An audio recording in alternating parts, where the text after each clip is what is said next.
most job descriptions I see people put together and use, they describe the skills that they expect the employee to have. I think the challenge with that is that it doesn't identify the outcomes that we're expecting if the employee uses those skills correctly. Hey, Shawn, glad to have you with me today. Thanks for having me, Spencer. Yeah, I'm excited for the conversation. You recently wrote an article that we're going to kind of dive into, and hopefully it will, I guess, add some food for thought to some people that are navigating some crazy times right now. We're all, probably, I don't know. It's always that debate, like, do we talk about it? Do we not talk? Everyone's talking about it. It's like, how can you not talk about it? Because it's all a part of our worlds, and we have to navigate it. It's Sure. unavoidable. So, Yeah. yeah, how are things on your end? Doing well. I must say, as I shared with you earlier, I retired a little over a year ago. So I'm enjoying the retirement, although the coronavirus might have curtailed a little bit of the kind of things that I wanted to do. I've got no complaints. I'm happy. We're doing just fine, and everybody's safe here. That's good to hear. And yeah, I know you still do some writing and impart your wisdom into the industry, so to speak, but maybe you can just give everyone listening a little bit of context about kind of the topic of the article, and then we'll kind of dive into it from there. Sure. Well, I guess what motivated me to write that article was partially due to the concern about the virus. But also, I've always been a systems person, running the business, making sure it's a sustainable business, giving the business owner opportunity to have a life outside the business, boils down to systems. So it was an opportunity to kind of combine the both. That, in other words, if you want to hire and keep good people, and we have coronavirus to deal with, right? People who are going to be working remotely on their own, whether that's at home or at the job site, less interaction, say, less opportunity for micromanaging now, which unfortunately a lot of contractors, their business relies on their micromanaging. And so if they're going to do that, they're putting their own health at risk, their employees' health at risk, their customers' health at risk. So it kind of motivated me to, especially at the beginning of the pandemic there, to provide that level of information. So as people were trying to figure out how to do this remote thing, that they had some insight, maybe some things that would help guide them, rather than reinvent the wheel. Right. So hopefully maybe some guidance so that they can figure out what their wheel needs to do instead of inventing the wheel to begin with. Yeah, absolutely. And I think, one of the things you mentioned in there was just that a lot of people, when we get busy, we end up hiring employees that maybe we shouldn't, and I'm curious to get your take on that. You've probably seen it numerous times. Why do people do that? Why do they hire that employee that, that isn't the superstar or the rock star? And then, you get into it and you're like, oh, this is just a drain. What forces that decision? Yeah. Well, there are many reasons, as I'm sure you're aware of, Spencer, but what I find is very common behind that is, I kind of explain it as a difference between hiring and recruiting. People wait until business owners wait until they already need an employee and they're desperate. I need somebody there on Tuesday, or, the homeowner's going to be mad at me. So it's almost like sometimes if the candidate answers all the questions correctly, whether the information's true or not, they're ready to jump, they're going to put them in there. And then they actually, unfortunately, I see too many contractors abdicate what's going on at the job site to this new employee that maybe answered the questions correctly, but perhaps didn't know what they were doing. To give a simple example, I remember one time back when I was still working in the field and wearing a tool belt at the beginning of my business, I had a young kid and I had a lot of roofing to do at the time. So I said to him, well, can you do roofing? Oh yeah, I'm a roofer. I know how to do roofing. And I don't know if you would know this. I don't know your experience with roofing, but we're doing the roofing. We were doing step flashings where the roof met up to the side of the building, one piece at a time with every course of shingles. That's the way you do it. And he looked at me and said, hey, why are you doing all those little pieces of flashing? Why don't you just put one long one in there? And it was like, man, he obviously doesn't know enough about roofing. The fact that he could nail shingles down and carry them up the ladder, probably to him, he thought he was a roofer. So I think that's unfortunately what a lot of contractors do, especially because they don't have written job descriptions. to, in advance describe the skills, the duties of these people before they hire them. And then unfortunately, too many contractors hire an employee and then think of the job description. Like, now that I have this guy and I've seen what he's going to do, then this is what his job description is, as opposed to this is what I need in my company. So I want a job description so I can use it to filter out applicants. Yeah, yeah, and we'll get to. I'm curious to dig into what goes into that job description, but you kind of mentioned, you make this decision to hire somebody and it's too late, and so you think about, okay, are you hiring on time, ahead, or late? And we talk about that a lot here, because if you are growing and you need that person, I mean, ideally you're actually hiring them ahead in anticipation of, because there's the training and getting them up to speed. And so it Yeah. sounds like what you're saying is people are hiring late. They're going, oh, I need somebody now, but they really needed them a month, 2, 3 months ago. Is that kind of what you're saying? Well, not necessarily, because Okay. they usually wait until they're already out of, lost an employee, or they're way behind on their schedule. So they get it, they bring somebody on. But I think, maybe one way to look at it is they're being reactive instead of Mm. being proactive. So the way I would look at it, hiring, you're being reactive because you already needed that person in place. Recruiting is more of, you keep your eye open all the time and you put the word out there. And, as my business grows, I'm going to need more carpenters. I'm going to need, this certain person within my office to assist with what we have. And here's the kind of business I have. And here's the opportunity that I'm going to provide. But here's also the person that I'm looking for. Here's the demographics and maybe even the psychographics of the person I'm looking for. So if you spread that out to your network, I think what ends up happening is you end up with many more candidates and perhaps people who come to you looking for the job. And then you can think about it. I don't know about you, but if I had the perfect employee candidate show up and I wasn't ready for them, but I knew I was going to need them in a month, I'd grab them right then and there. As opposed to, let me wait a month because I don't need them yet. And then you're like at the mercy of what's available within the amount of time you're willing to spend and the energy you're willing to maybe put in to qualify the right employee. Yeah, that makes a lot of sense. So really the way you break it down is hiring versus recruiting, and recruiting is kind of that always looking, always, reaching out, eyes up for that right person, and then knowing that, hey, when they come along, like, grab them, because you got to train them anyway and bring them up to speed, and then you can put them, then they'll be at full capacity. Yeah. So there's that, but also as well, it may be that you could actually find somebody you don't have to train, right? Especially if Sure. you're recruiting and you're looking, think about how much time it would take to train somebody who doesn't know the skills that you need, as opposed to if you found somebody who did, how much quicker you could actually put them to work and put them to work efficiently within your office, whether that's the office or the field.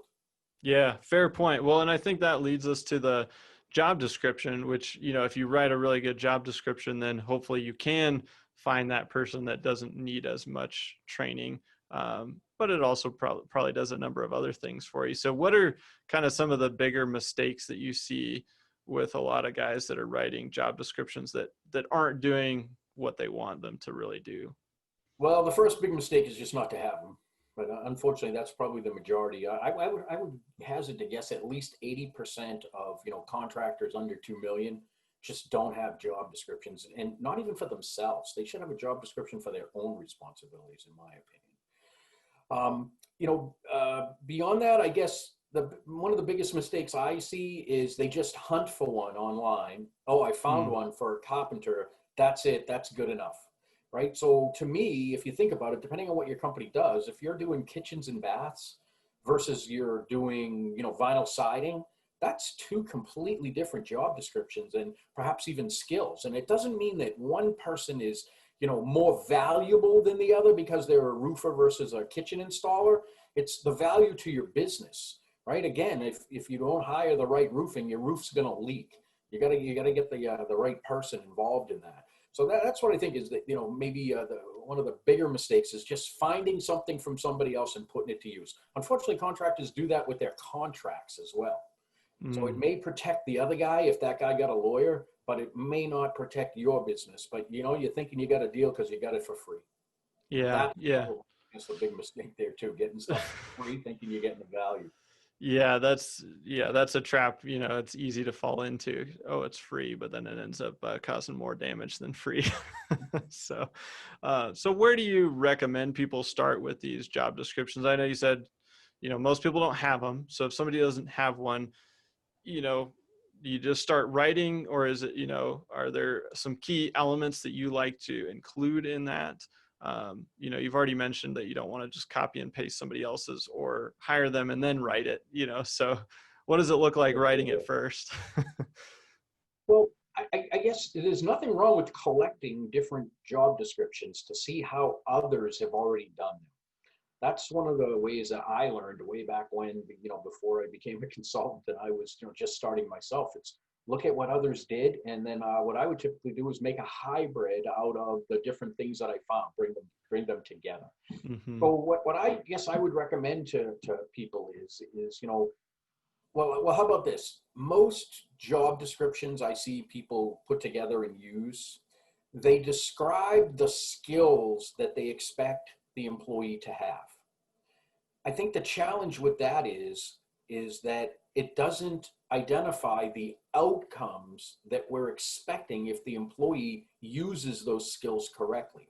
So just a simple example might be, you know, the lead carpenter, you know, to review job cost reports once a week.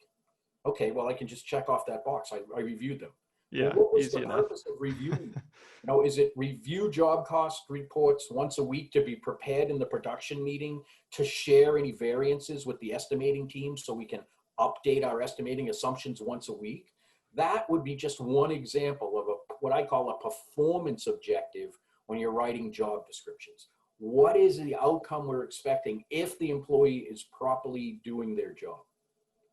Yeah, that's a really good example, because I think oftentimes probably have to go back and look at some of our job descriptions, you know, because Yeah, you list off those skills or, you know, things that you're looking for, or even if you're describing something in more detail, it doesn't necessarily hit on the outcome, which is what you kind of highlighted there, which is, you know, right. Yeah. really, if we achieve this outcome, some of the details may not actually even matter. Obviously, we want to follow procedure and protocol, but you know, is that kind of what you're saying? Like outcome first, and then you've got the other skills and other details that go from there. Yes, I'll come first, but at the same time, I think you kind of alluded to it already, Spencer. We're after an outcome, but we have to have rules and Mm-hmm. fences within which the employees can operate. I mean, obviously, it's got to be done legally. You know, maybe it Right. has to be approved by somebody before they do it. You know, if I just even give an example for, you know, a position within the office, let's say there's you know, relative to what, you know, you folks do, what if there's a marketing person within that business? You know, so should they just post a blog once a week? I mean, well, you know, then it's up to them to decide what to write it on, or should they be posting a blog once a week that supports attracting the certain demographic and psychographic of the customer type we want to have for our business? That's a whole different blog article than write a blog article once a week. Yeah, great point. Yeah, there's so much more that goes behind the bullet point of all these things that we put in a job description. Yeah, there's a lot more level of detail and steps and procedure. So yeah, I like that. In the article, you kind of talked about um, more of like I guess performance based, which I think we've kind of touched on that performance based job description, but also kind of rethinking compensation. Can you um, talk a little bit about what you're describing there with, you know, kind of tie it into the current environment as well, because I think that's pretty timely.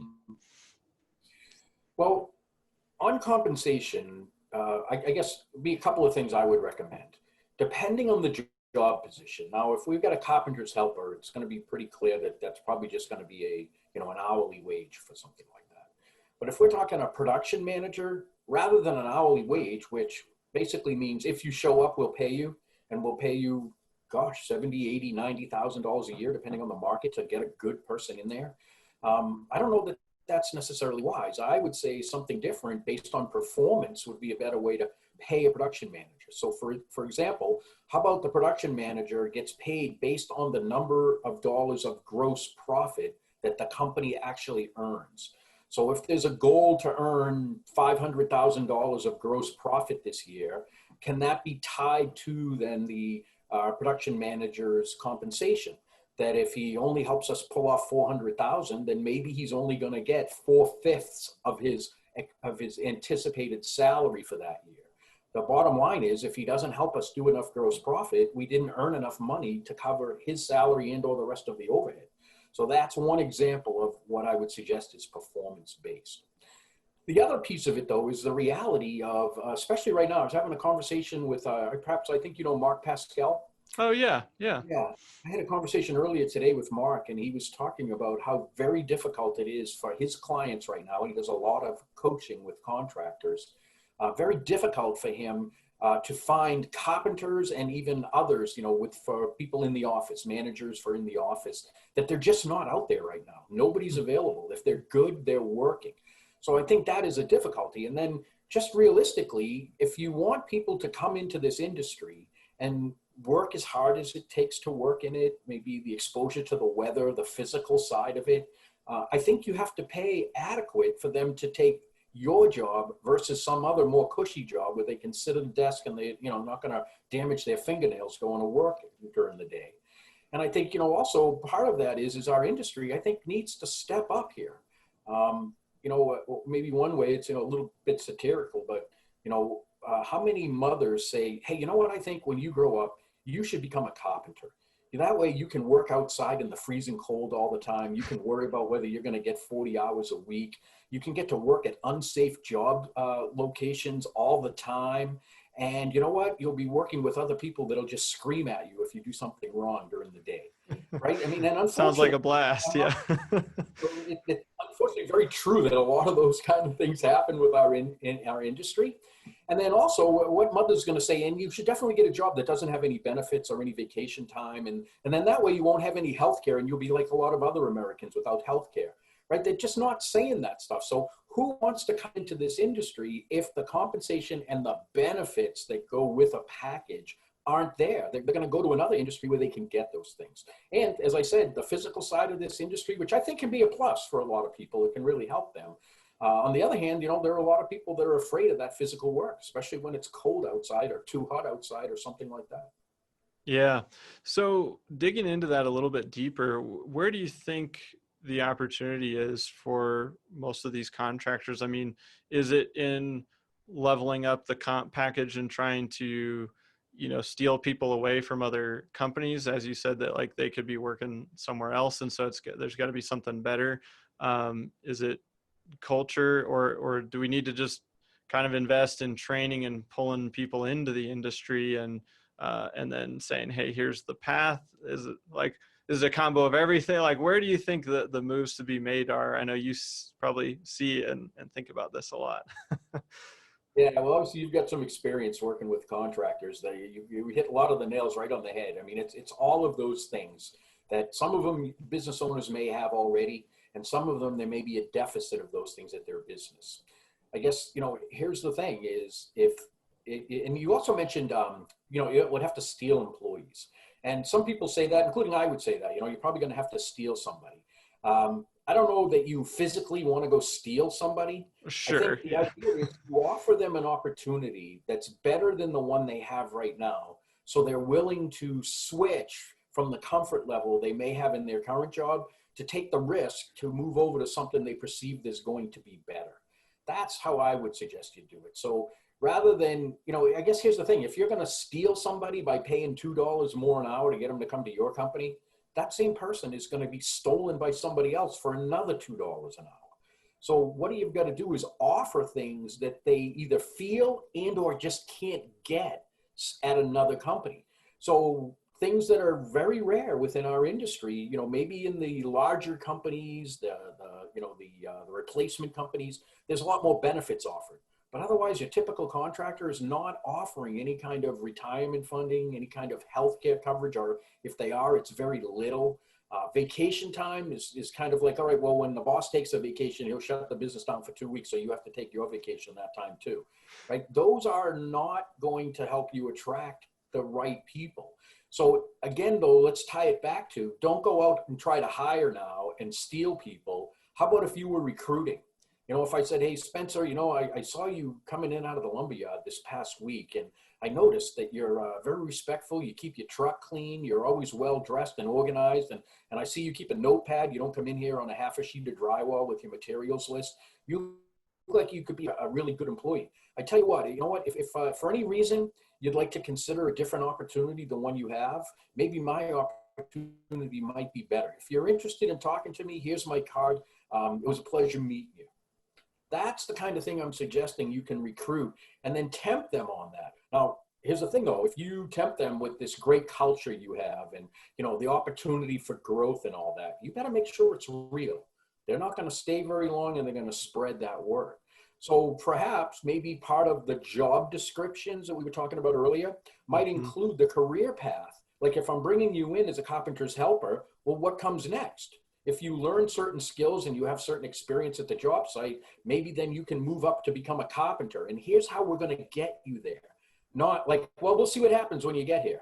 No, young kids today, younger workers, I shouldn't say kids, younger workers today, they're not just going to believe you. They saw, what their parents went through and, thought they were going to have a job forever and a retirement fund, and it all went away. So they're not going to believe employers. They're going to want to see proof that this is really real. So a job description that shows what what advancement comes next and what the company's going to do to help get them there, that's maybe one of the things that would attract them in addition to the benefits and the health care, that kind of stuff. Yeah, I love that. And it made me think of something too that we talk about on the marketing side of things with social media.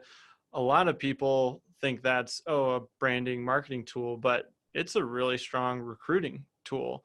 And I think it gets overlooked because that's where you can showcase some of the things you're describing, culture and, the proof, that some of those things that you kind of have to feel, and it's tough to put that on a piece of paper in a job description.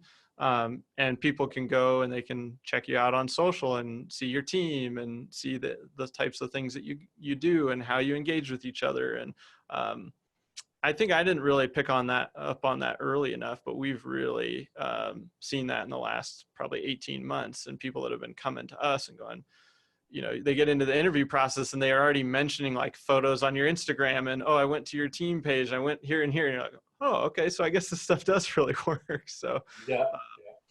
You go say ahead. that, thinking, when I was owning my company way back when, I mean, the whole, like back then it was like you were ahead of time if you just had a website. We didn't have the social media stuff and all that. And so our social media, we had quality audits that we'd use with our clients, our past clients.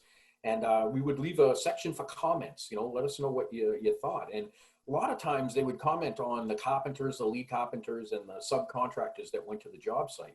Well, we learned, don't put the original in the window because the sun will fade it, but we would make photocopies and hang those in the window of our storefront. We were on our main street and there was a bus stop right in front of where our office location was. And people would stand there and stare at them and read those things. And I think that helped too, because it showed that we had this culture. It was true. Our clients were saying it. And you know what, if it talks about, say the responsibility that we give these people in the field to do their jobs correctly on site at the time things happen. And I think that's what a lot of good carpenters want. They don't want to be micromanaged. They want the opportunity to flourish and grow within the business. So all those little things, it's again being strategic, right? We're back to the describing what the marketing manager should do. And it should help us find the best employees, the ones that really want to grow and put, customer service up high as a priority, not just the miter joints that they do at the job site.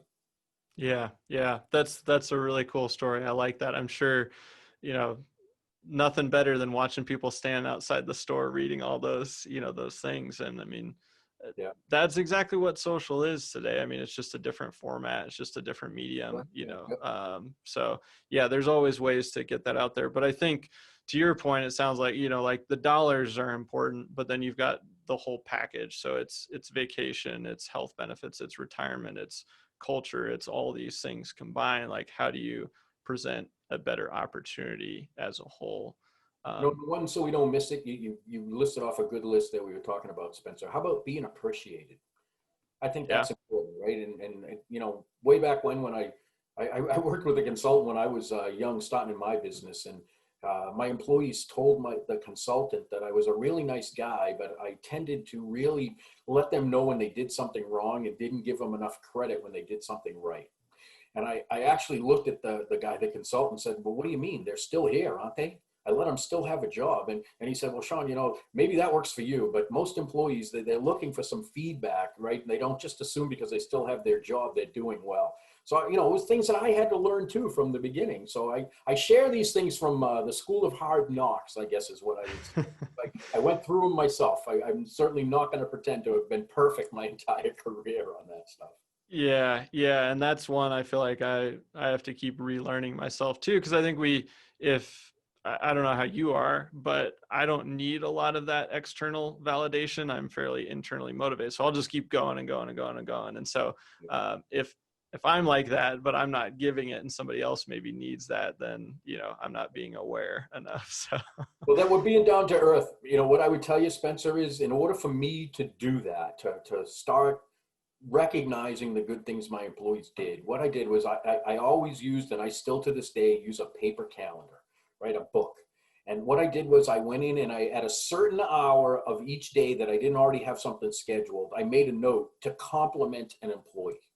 And so I had to find something that was real, do it real, right? So I had to learn that stuff. And even though my intentions were good, I had to come across correctly.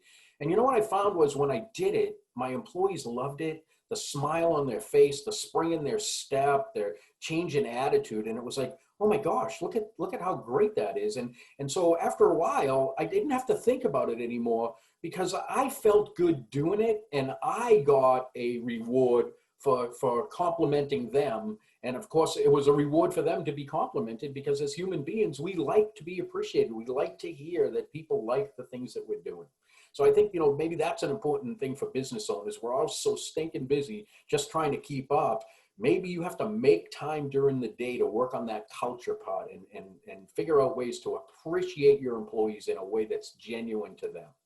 yeah, yeah. I love that example because I think that somebody could hear that and go, well, that's forced, or that doesn't sound super sexy in the way it like gets done. It's almost like, I don't want to see how the sausage gets made, but I love how it evolved, right? It was like, hey, I know this is important. It's important for them. It's important for me. And then it became a habit, so I like that. It reminded me of another, totally unrelated, but it was a similar type of thing where maybe the answer doesn't sound super pretty, in terms of how it gets executed. And it was, how do you make time? You're this busy CEO. How do you make time to meet with all your family and friends and go out and do all these things? And he's like, I don't. Every year I reprioritize my top 20 people that I spend time with. And if you're not in that top 20, I pretty much say no. And people got all mad at that, but it's like, hey, you have to prioritize the things that are important to you and what you want to get done. And I feel like that kind of falls in that bucket, but it's so important for the culture and the team and everything. So Yeah. So any final thoughts? We got one last segment of the show, but any final thoughts on, I guess, just what we've been talking about as kind of some takeaways for people if they're thinking about this whole recruiting piece or job descriptions or even the kind of performance models, anything that you'd kind of want to leave people with? Yeah, when I get opportunity to talk to contractors in this subject range we're talking about, one of the things that I make them aware of is that, don't wait until your employees come and tell you that they're leaving and somebody, offered them healthcare or $2 more an hour, because it's coming, right? There's a lack of available people out there and people are looking to steal, right? Whether you want to call it stealing or offering a better opportunity. So what I would suggest is don't wait. Start now and give your employees what they deserve. Maybe give them more than you think they deserve so they won't go away. But it may be more than you think they deserve, but when you look at the marketplace, is that what other people are willing to pay? And I don't know about you, but if I'm raising a family and somebody else is going to be willing to pay me more and I'll have more ability to support my family, then I'm probably going to do that. So I would highly recommend the things we've talked about here today. Think about putting those in place, not just for the people you're looking to hire, but maybe you ought to be proactive and make sure you're going to keep the people you have now before you start adding more people into the mix as well. Yeah. Yeah. Great advice. I mean, if you have good people, retaining them is everything. So, um, well, Shawn, I've got one last segment of the show. We call it the Fast Five. I'm going to hit you with five rapid fire questions. Just say whatever comes top of mind. You First have to be question. rapid Go ahead. fire answers too. How much time do I get? I mean, succinct, but if you got a long answer, I'm not too strict about Okay. it. So we kind of make our own rules in this section. Okay. Sounds. um, First question is, what's your favorite business book and why? Oh, oh, what would you know? What I thought was a fun book. Bo Peabody wrote a book called "Lucky or Smart," and and basically what he says in the book is you have to be smart enough to know when you're lucky and lucky enough to know when you've been smart, because it's definitely two different things. And I think that's maybe a good message for contractors, is understanding that difference. Right, luck doesn't happen all the time. Right, and the harder we work, sometimes the smarter we work, the luckier we get. That's really not luck, in my opinion. That's, you're being fortunate because you're getting repaid for the effort you put in. So Bo Peabody talks about that, and I think that's one of the ones that's very memorable for me early in my career. Cool. I've never heard of that one. I'll have to add it to my list. So that's great. All right. Next question is, who is the most inspirational person in your life? Oh, I would have to say it's two. It's my daughters, my two daughters. Um, they hold me accountable. They're opening up my eyes to new ways of looking at things, especially when it comes to saving the planet, and I don't know, just a lot of the social things that are going on within our country today. They're the ones that tolerate me and my old opinions, but we can have good conversations so that they enlighten me. And I would say I am a much better person as a result of having those two daughters. Very cool. Very cool. All right. Next question. If you could have one superpower, what would that be? Ooh, superpower? Jeez, I'd never thought of that one. Um, I don't know. I guess if I had a superpower, it would probably be something that I could do to turn people's lives around in a much quicker way. When I see them suffering or see them, stuck in a situation they can't get themselves out of, I would love to be able to do that. I love helping other people, especially what I really love is helping other people who want to be helped and will will take the help and better themselves. That's the way I look at it. I don't like doing handouts, but Sure. I will give my heart and soul to somebody that'll work hard. So I guess that would be if I could have a superpower and do that every day, then I guess I would. Well, I'd live forever if I could do it every day, wouldn't I? Yeah, absolutely. Yeah, that's awesome. Never heard that one. That's a great one.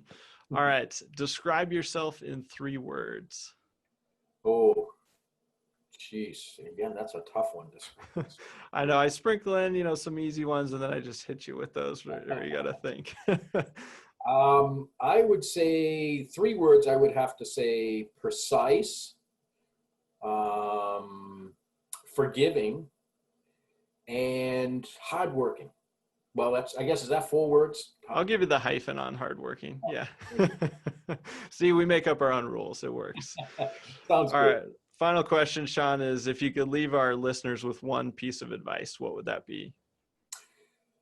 Um, you know, People talk about the fact of how important employees are to a business. I don't disagree with that. But what I would suggest is if your business has the right systems, the right job descriptions that describe, say the outcomes we want, and again, they have to use your systems within your business. I would suggest to you that's how you can create great people, rather than simply thinking you're going to go find somebody who's already the perfect employee, got all the skills. That's not going to happen. Unfortunately, every remodeling business is different because there's no school to become a remodeler. So that's what I would suggest is think about the fact of organize your business in a way that you are providing the opportunity for your employees to be successful. Don't think you're going to make them successful. It's your systems that will make them successful. And then they're the ones doing it. And I think that's the important part, is because if they do it, they own it and they will really cherish. I think it might take several years, but eventually they will thank you for the opportunity that you've given them. Yeah. Yeah. Well, that's awesome advice and a good note to end on. Shawn, I really appreciate you spending the time with me today. You're quite welcome. Thanks for the opportunity. Maybe we'll get to do it again. Yeah, I hope so. Thanks, Sean. Thank you, Spencer. Hey, I hope you enjoyed that conversation with Sean. And as always, I know you're on the go, so let's pull out some action items. I think for me, the big one was reviewing your job descriptions if you have them. If you don't have them, starting to write those out and build them for each position within the company. And as a subset of that, I really liked how he talked about having the outcomes in those job descriptions. So, what do you actually want from all those bullet points? So thinking about a certain role, if they're going to do A, B, and C, okay, those are the things they're going to do. But if they do those things well, what is the desired outcome? And having that piece of it, I thought that was a huge insight that we pulled out of that job descriptions piece there. And then thinking about kind of that benefits package, what does that look like?